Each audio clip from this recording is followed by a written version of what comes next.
Hi, this is Pete Wierenski. My friends call me Sgt Ski.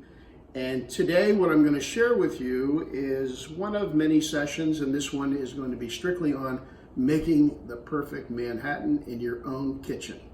You will certainly stun your guests with your accomplishment.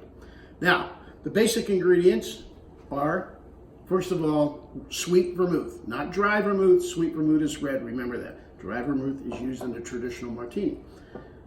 Whatever your poison may be, albeit rye or bourbon, in this particular case, my choice is bourbon.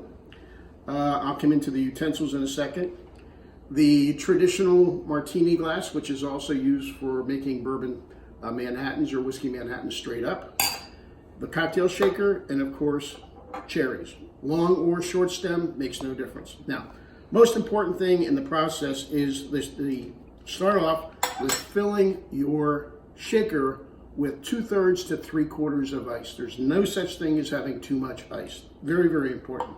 Second thing, and I'm a believer of a free pour.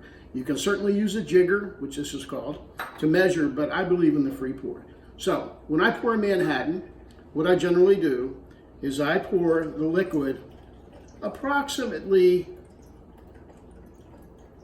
2/3 of the glass.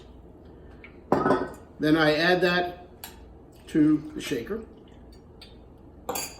Then I will take the sweet vermouth, again, red vermouth, and I will add 1/4 to 1/3, and I would start out with approximately 1/3, as you'll see, and that's for sweetness. Add that to the drink. Then, one of the most important ingredients, for my liking anyway, is cherry juice. So what I do is literally take a teaspoon and literally no more than less than probably 1/2 of a teaspoon of cherry juice, add it to it.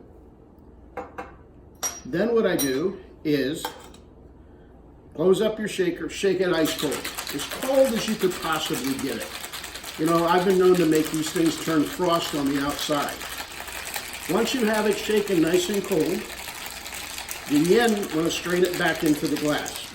Two methods of doing this. You can either just take the lid off, strain it back in. If you want to add a little panache to it, do it as your professional bartenders do.